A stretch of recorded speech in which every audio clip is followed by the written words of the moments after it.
Good day, ladies and gentlemen. My name is Favi, and welcome to Arrows DIY. On my channel, I love creating Dollar Tree DIYs, high-end dupes, thrift flips, and the occasional trash to treasure.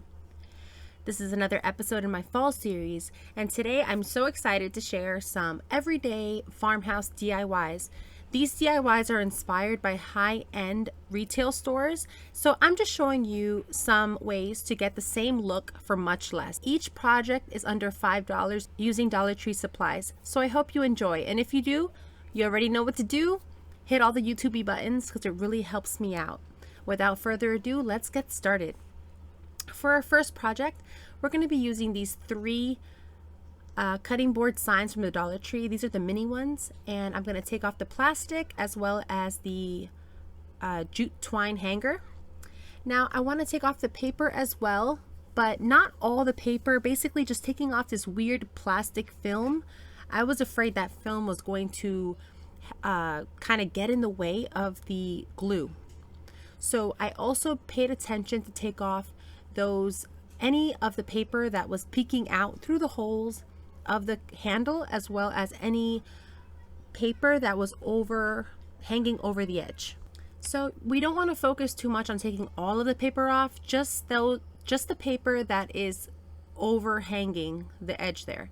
Now I'm going to go in with some of this Gorilla wood glue. It's the ultimate one. It dries in about 15 minutes, which sounds great to me. So I used all the finger strength that I have, all the hand strength that I had, and I was struggling. So I just ended up using one of these big chippy brushes from Dollar Tree, the kid paint brushes, just to paint on a nice thick layer of this wood glue all over this cutting board. Now I glued all of them together. But after I did that, I forgot that I wanted to do this step. So I took it apart again. Thank goodness I noticed before the whole thing set. And I'm just going to paint one of the cutting boards with this burnt umber brown paint by Folk Art. And I just want to give this like a faux wood effect. So I paint all around the outside edge. And after I do that, I'm going to glue this all together.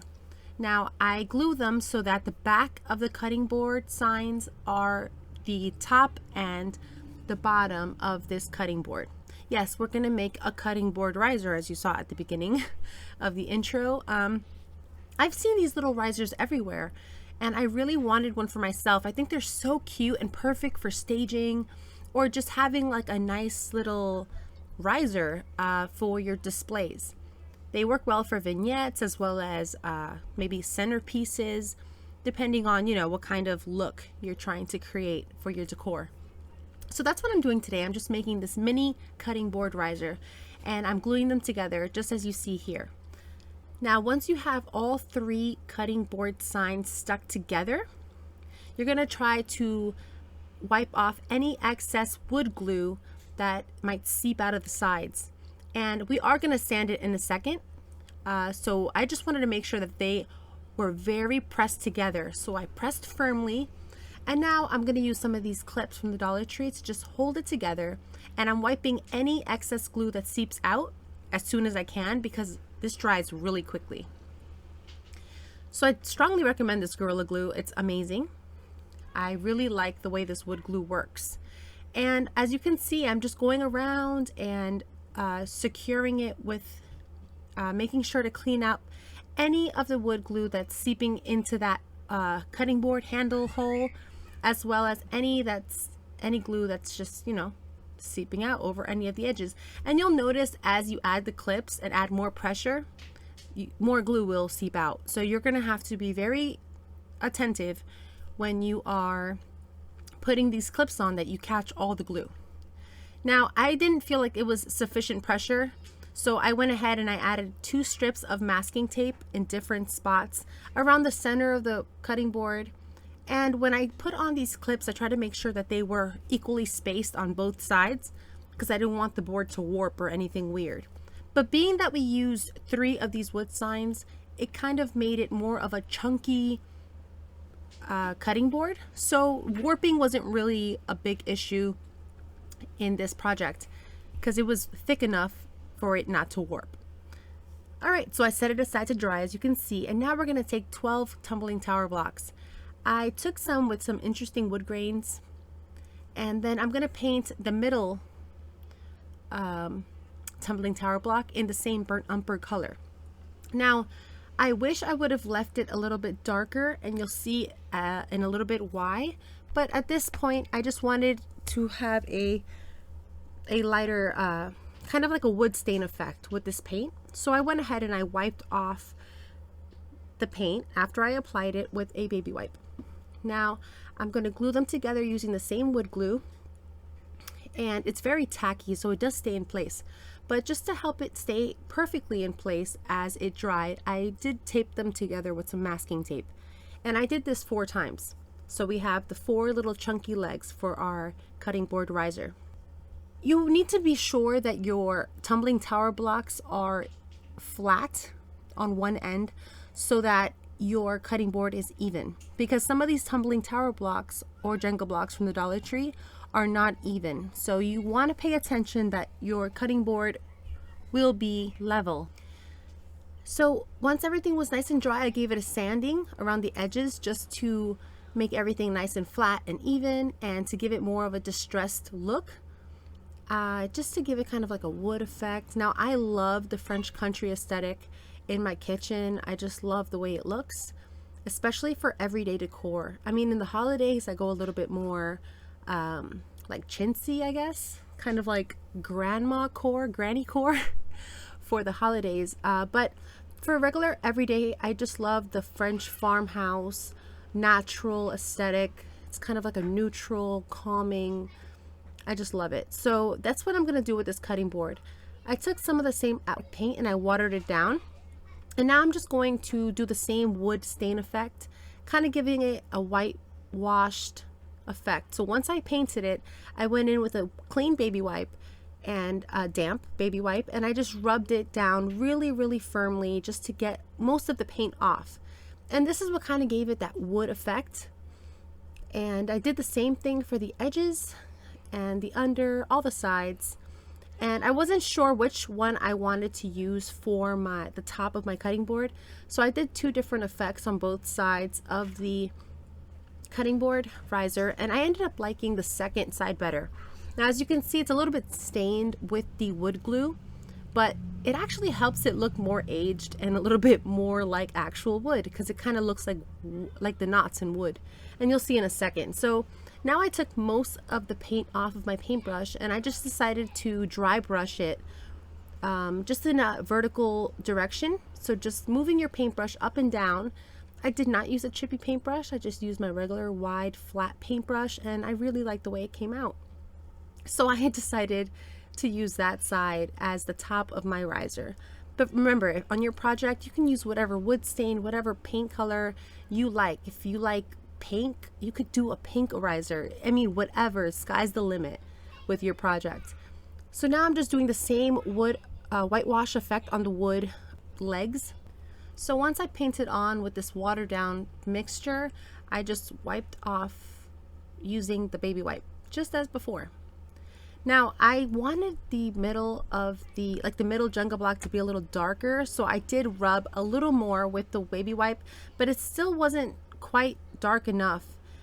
And I decided to just wash it with a little bit of this watered down burnt umber paint, because the wood in the tumbling tower block is very yellow, and I kind of wanted it to match the brown on the cutting board sign. So I did give the legs this treatment just to help it match a little more to the cutting board that we just made.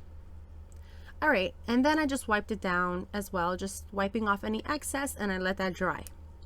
Once that was nice and dry, I went in and I added some wood glue to one side of the legs.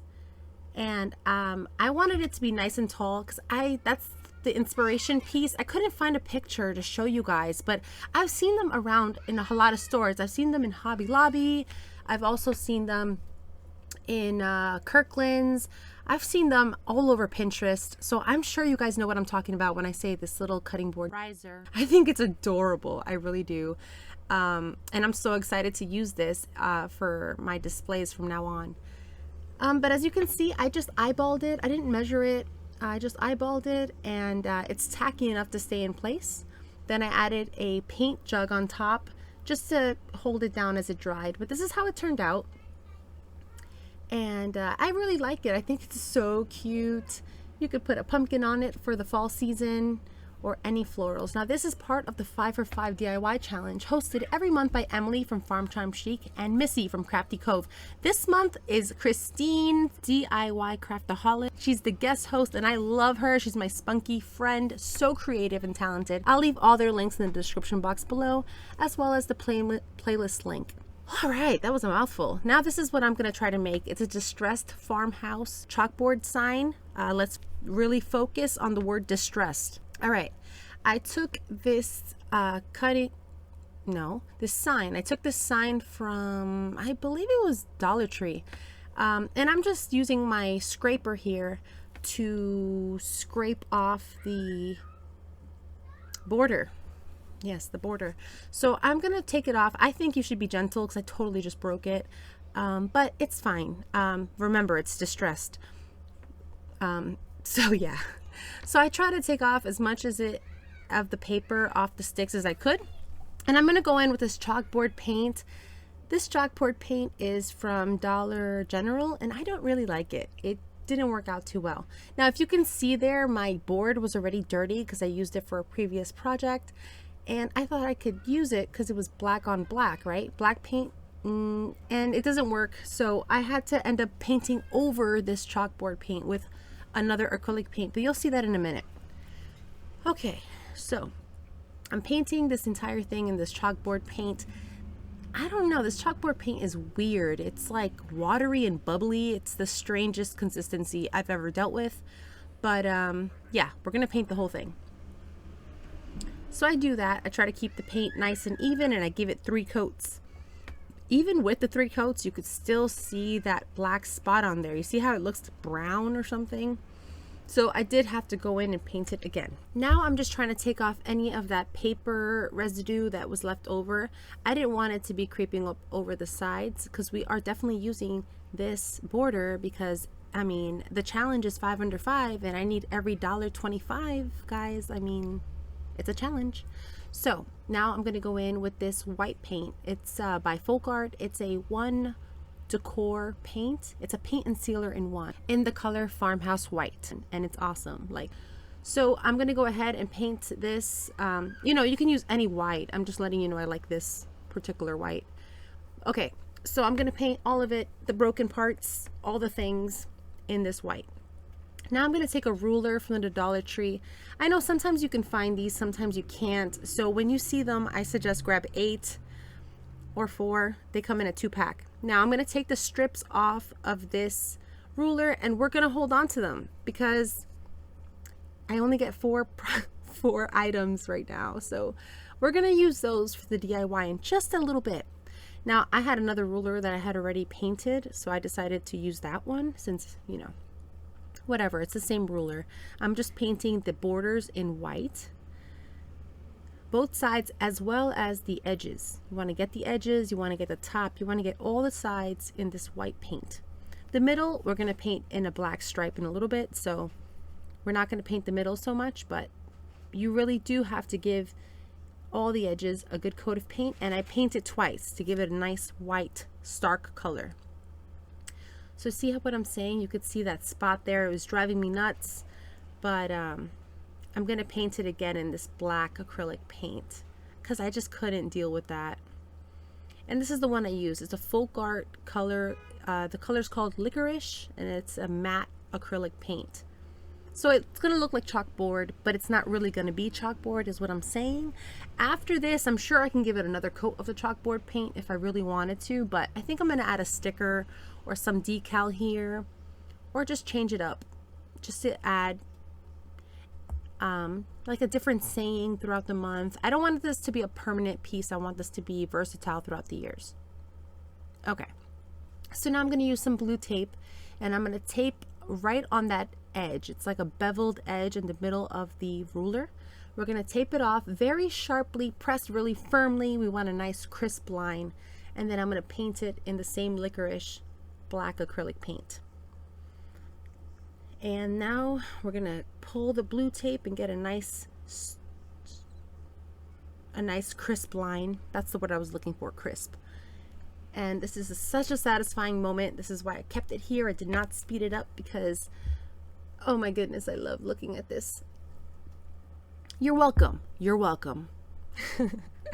All right, now we're going to use this plane. It's a fighter plane wood activity kit for children. You could find this in the Crafter Square area, maybe in the children's toy area of Dollar Tree. And we're only going to use the little wheels. And I'm going to paint that in the same black color. As you can see there, I've already started painting the strips that were on the ruler, and it only took one coat because folk art paint is pigmented and is amazing. So we're going to paint the wheels.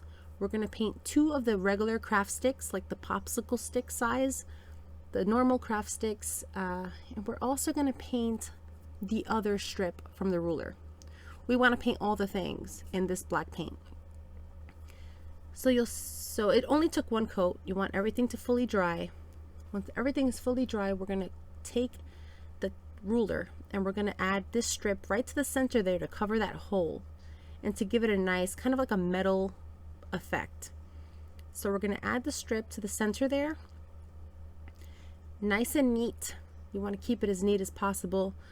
I mean, I am a hot mess, so I'm just trying to clean up this mess over here, but that's how it's coming out. Now we're going to add the border to the sign. So it doesn't matter where those holes are. You don't have to worry about lining up the holes to the board. It's all going to be covered. Doesn't even matter. I say this because I spent so much time trying to line them up, and then I'm like, what am I doing? This doesn't matter. So as you can see, I put everything together, hot glued everything into place, and then I covered those little holes with some hot glue, and I used my ruler to make it nice and flat. And then we're going to paint over it in a white paint. And I paint the entire border some more, kind of filling in that crack there with some more paint. But remember, it's distressed. It's totally fine if it's not perfect. It's fine. It's distressed farmhouse sign. Remember, that's what it said in the Kirkland's page. All right, now I'm adding a wide craft stick to the back of the ruler so that it's at the same height as our board.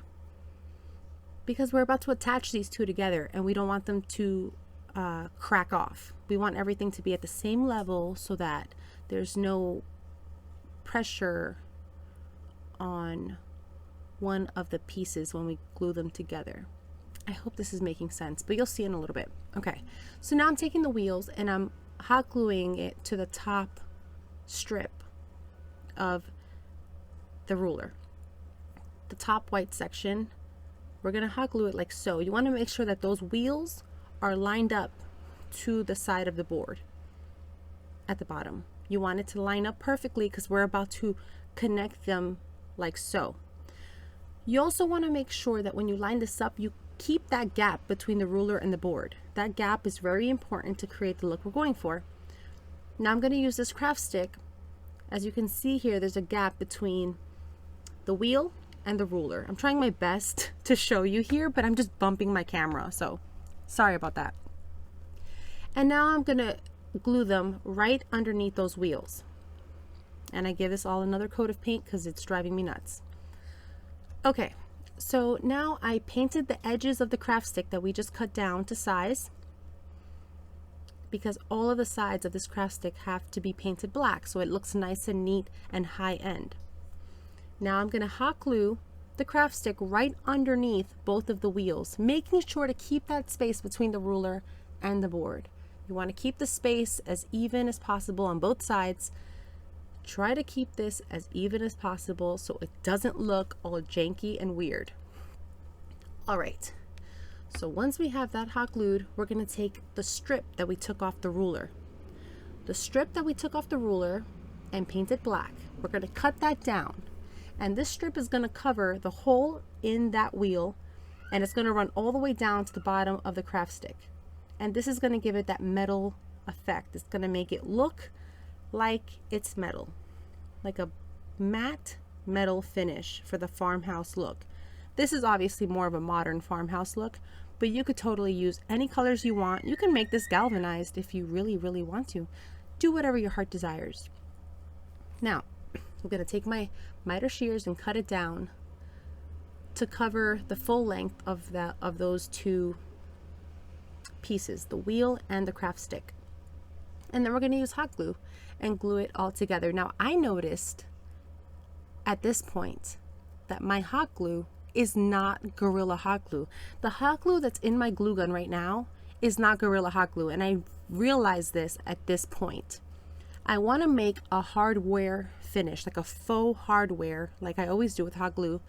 But since it's not Gorilla Hot Glue, it's not sticking to my project. So when I go to paint it later on, it's like moving and shifting. But so just make sure you're using Gorilla Hot Glue for this, because, or any high quality hot glue, because this is like the cheap hot glue from China that came with my glue gun in the box. And I didn't notice because I put it into the same packet as my Gorilla Hot Glue when I was moving my craft room. Anyways, long story short, this is the point right here where I realized this is not Gorilla Hot Glue, because when I added the dot on the bottom there, and now I'm going to try to make it look like a screw. So I take my whatever tool you want to use, and I'm trying to make like a X formation so that it looks like a screw head. And this is the point where it popped off. And I was like, oh, this is not Gorilla Hot Glue. But it's okay. I'm going to take some E6000 and glue it down. But now I started to worry. I said, oh my goodness, this entire time I haven't been using Gorilla Hot Glue. So now I scrape it all off using this tool from the Dollar Tree. It's a wood carving tool. I scraped the whole thing off. I was devastated, guys. I was devastated. But it's okay. I just used some E6000, some industrial strength glue. You could use crazy glue, whatever you want. And some hot glue. And now I'm just going to put it back together, because just because it's a Dollar Tree DIY does not mean that it needs to fall apart on my wall. No, that's not happening in this house. So I just secured it with some E6000, and now I'm just cleaning up the space, cleaning up the excess glue that's seeping off the sides. And now I'm going to use a little tiny bamboo skewer to add some E6000 to the back of those faux hardware that we added. And I'm just going to glue everything back in place. I'm sorry if you hear my kids. They're here. I'm a mother of 5. If you're new here, welcome to my channel. My name is Fabi. I love making Dollar Tree DIYs on a budget. And did I say I'm a crafty mother of 5? Yeah, it's a lot.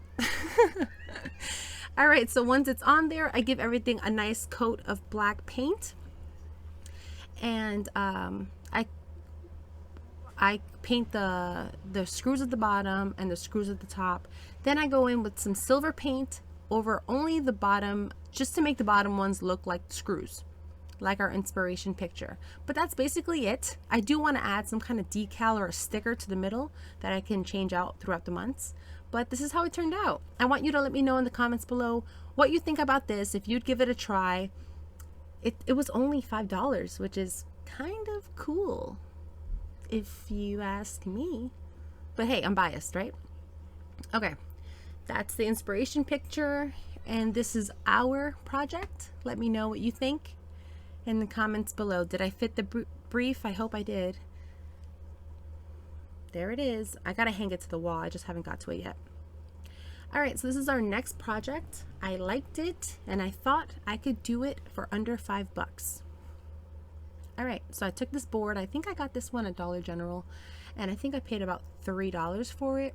I took an oval piece I had in my home, and I just traced it. Now I'm just freehanding the letter C for my last name. And I'm just going to just use a craft stick to help me make the letter C as even as possible on both sides. And then I use the thicker craft stick around the middle portion for the back of the letter C. So this could be the letter C for cool as well, because I'm super cool. Yeah, I'm super dorky too. Okay, so I'm going to go ahead and just freehand this and connect everything together. Once we have all the dashes made, we just connect them all together. And I just made little notches, like 2 millimeters apart, to make sure that I could connect them together and it not look super weird. So now I'm using some white Adirondack chalk, well no, some sheepskin chalk paint. I ran out of white Adirondack, but this one's a nice color too. I think it's perfect for everyday decor. I'm just filling in this letter. I'm painting it with a flat paintbrush, and I'm taking my time. And as you can see, my little one here wanted to get creative as well. So he just came over for a little bit, and he was drawing and doing all the things with mommy. All right, so then I go in and I paint all these things. Now, once I have the letter C fully painted in, you could totally use your Cricut. You don't have to do this. I do this for fun. But if you don't want to paint this in, if this is too much work for you, if you don't have a steady hand, you could use a Cricut, you could use a sticker, you could use so many things. You could use paper, you could cut it out of printer paper, whatever you want to do. Now I'm just drawing an oval around the letter C, and this is where I'm going to add my stamps. So I got these stamps from my friend Robin over at Robin's Buys and DIYs.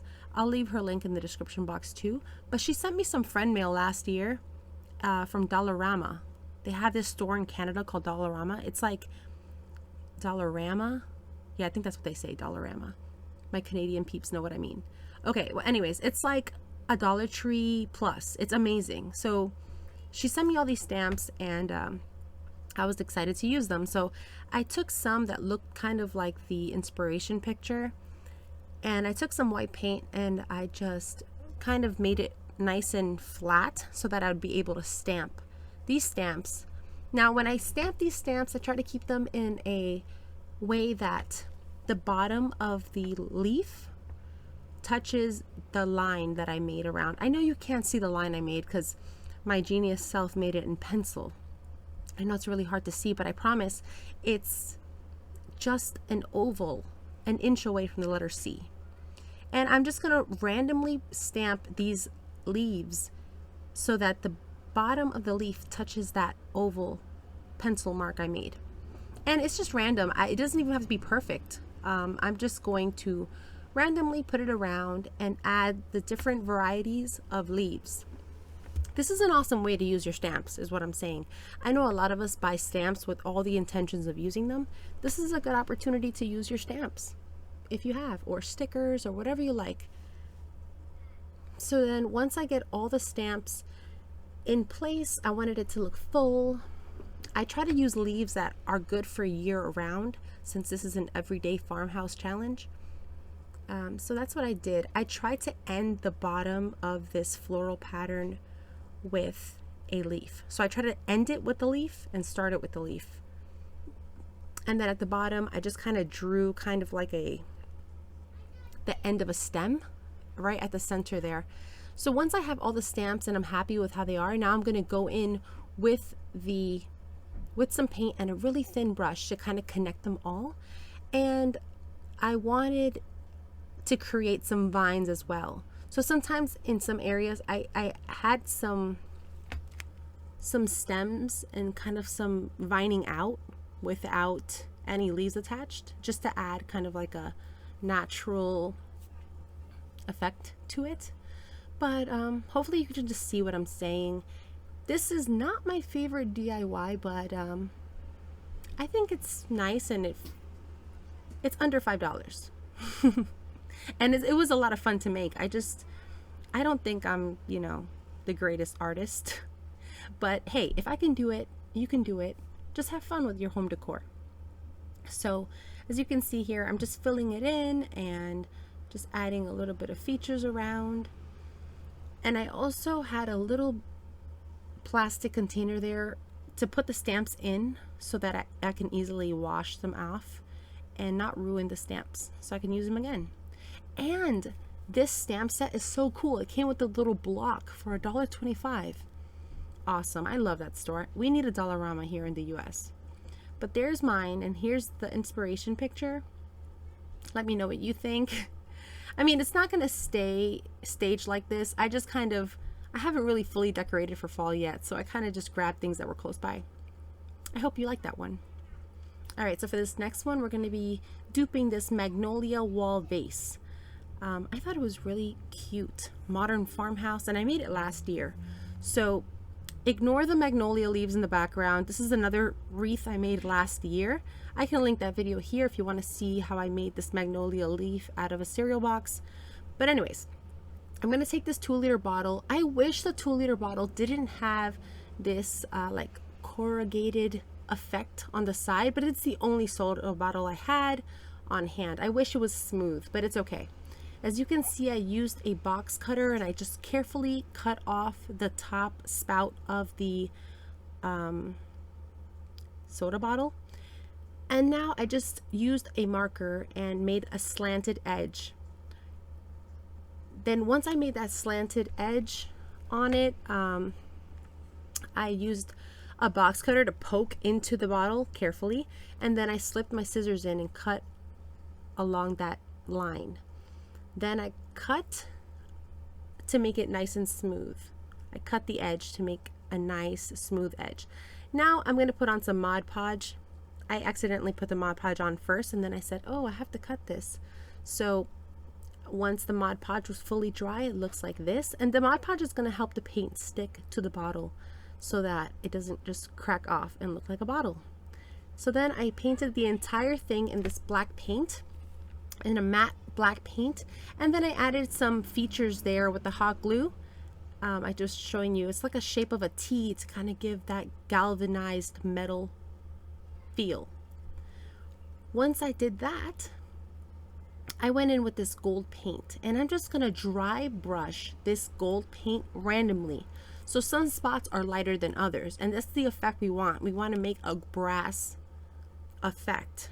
So this is the first layer of this metal paint we're going to put on. So I also put it into the upper inside lid because it might be showing through the florals that we're going to put in a little bit. To help take some of the shine away from the gold, we're going to add this antiquing wax. This is going to help seal our paint, but it's also going to tone down that gold and make it more of a brass. So I just put a whole bunch of antiquing wax on there, and then I wiped it off with a paper towel. Now I'm going to add another layer of black paint, but this is going to be only on the hot glue feature that we added to the front. And this is going to help it look welded. And be careful when you add this hot glue feature because it does melt your bottle. So just be very mindful, maybe put it on a low setting for this part. So once that was dry, now I watered down some black paint. And I know it looks like I'm covering the metal, but once it dries, you will definitely see the metal shine through. This is a very watered down black paint, and I'm going to paint the entire thing in this, keeping my strokes horizontal so that it's nice and neat. And I do this around the whole outside of this container as well as the inside upper lip, anything that shows. I also covered the inside of this vase with a metal circle. I just had like a metal disc on hand. You can use cardboard, whatever you want. I did the same exact paint effect to that bottom opening as well. That way it looks nice and finished. Now I'm taking my square from Dollar Tree and I'm measuring about 2.75 inches from the top at the back, and this is going to be the hanger. So once I measured that spot, I took my wood burning tool and I poked a hole into it. So this is going to help me hang this to the wall so that it stays nice and flat against the wall, and I'm just going to hang it by a nail. And then I'm going to fill it with florals, and that's it. Oh, I did see, sorry, I forgot. I made a total mess with this gloss Mod Podge, and yep, I'm going to use that dollop on there on this work surface. I'm going to seal this entire thing with this gloss Mod Podge. It's going to give it that shiny metal finish that we're looking for.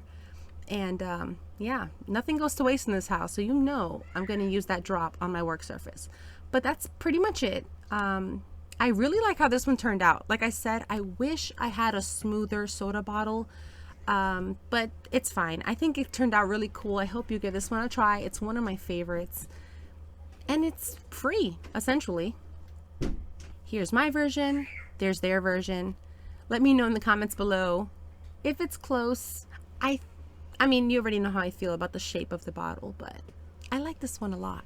So let me know what you think about this one in the comments down below. I mean, it's free, so just saying. All right, for this next project, we're going to be making these pillows I saw at potterybarn.com. They're asking for $160 for the two. Never will I ever. Now, at the Dollar Tree, I got these two pillows back in the day when it was $1. Do you remember the good old days? $1 for each of these rugs, as well as these two skeins, I think. These rolls of yarn. Okay, so I'm going to fold over this yarn. The length of each strand is 24 inches, I believe. And we are going to make a whole bunch of them. So we're going to roll them up on themselves. I think I rolled them about to get 10 strands. And I'm just going to separate the strands so that they're multicolored. And now we're going to braid the entire length of these yarn strands. And I believe the braid that we made is about 18 inches long. So it's wide enough. Sorry, it's long enough to cover the entire width of our pillow. And I make about 6 of these braids, and then I make some other designs. So for this next, we do the same thing. We fold the yarn on itself to the same length of 24 inches, and now I'm just going to do knots about an inch apart for the full length of the yarn. Okay, all right, sorry, I don't know why it's so difficult to talk. Probably because it's the end of the day. Sorry. So now I'm going to try to stain these. Last year I was feeling adventurous and I wanted to see what would happen if I could stain yarn with paint. So I took a little bit of paint and I put a lot of water, mixed them together, and then stuck the yarn inside of the jar. Now obviously you could use fabric dye, whatever you like, but I'm trying to keep this within the $5 realm here for the challenge. So I'm going to go ahead and add more paint, because when I strained out the yarn, it wasn't dark enough. It wasn't as dark as I wanted. I wanted like a dark gray, medium gray color. So it worked the second time around. I let it dry in this container overnight, and then I am going to use this on the pillow. Now the colors in my house are very neutral with hints of blue all year. I love blue for year-round decor. So that's why I chose blue. Again, choose your favorite colors.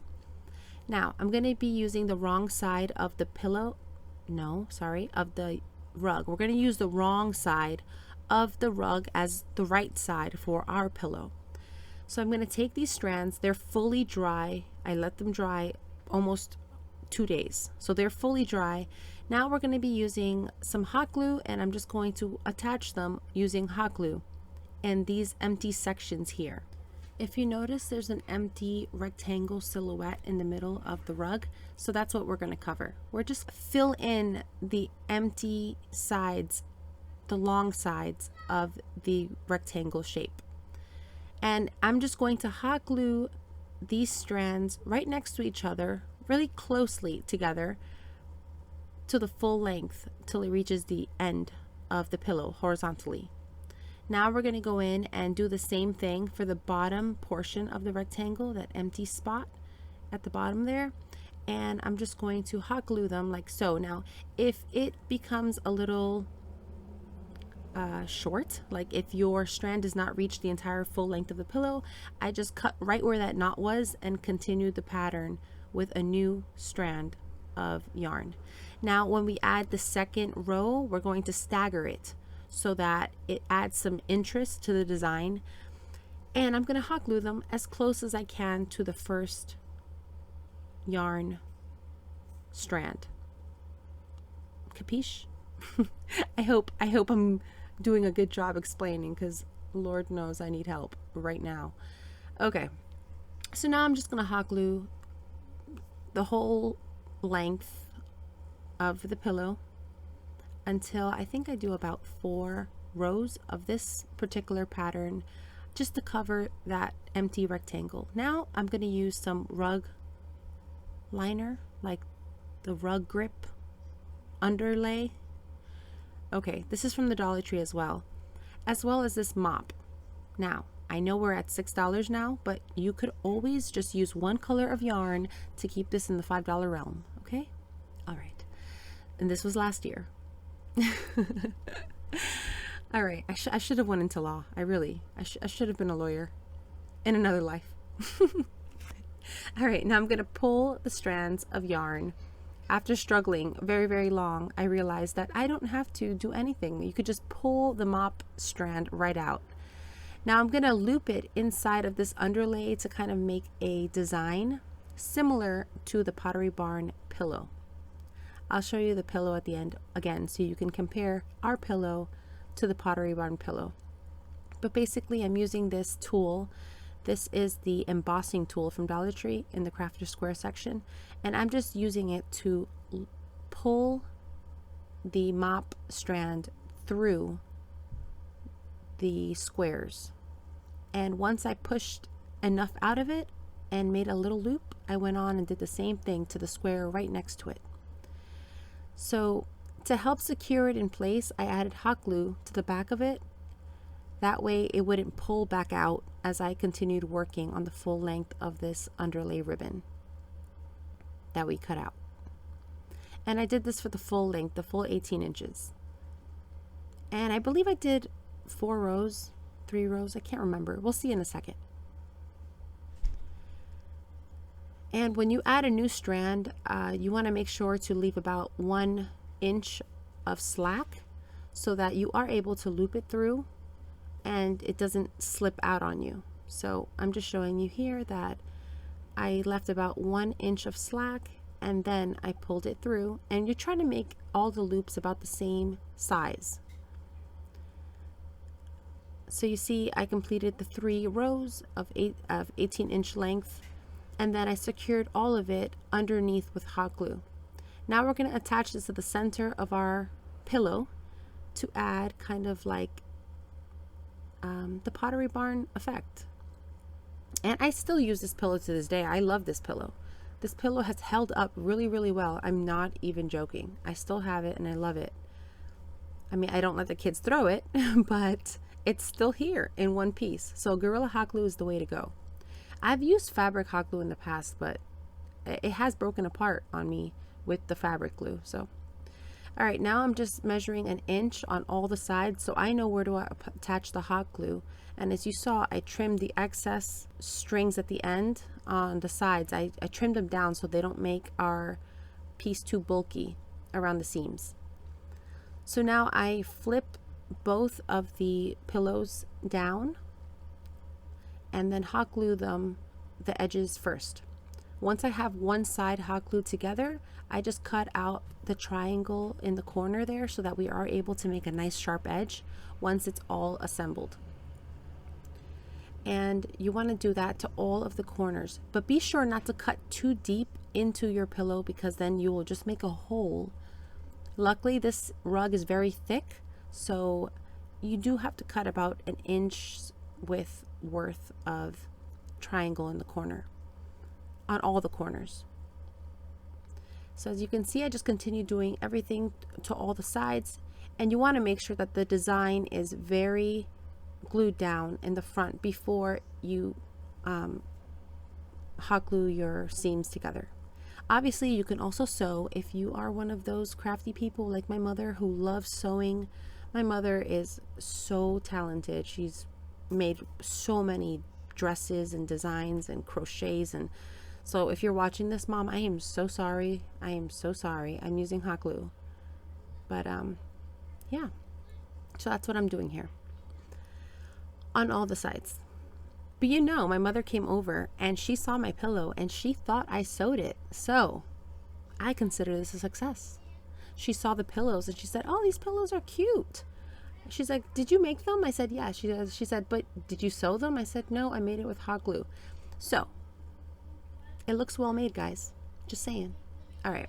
So as you can see, I continued to hot glue and I left about 6 inches open so that I can stuff it.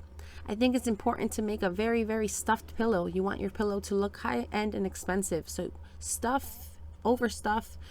I think the more stuff, the more high-end it looks. If it's too empty, it's just sad. It's a sad pillow. We want a big, nice, fluffy, chubby pillow. And Be careful when you hot glue the top corner because it does get really, really tricky in the corner. It wants to burn you. So be careful, and then you have yourself a beautiful pillow, high-end looking. There's their pillow. Here's our pillow. I think it's pretty close, but hey, not too shabby, if I could say so myself. All right, if you're still here, thank you so much. I just want to give a special thank you to Emily and Missy for hosting this collab every month. I always have so much fun. Please hit the like button and leave me a comment below with your favorite DIY today. That's it, friends. Take care. God bless. I'll catch you on the next one. Bye. If you like this video, here's another one you might enjoy.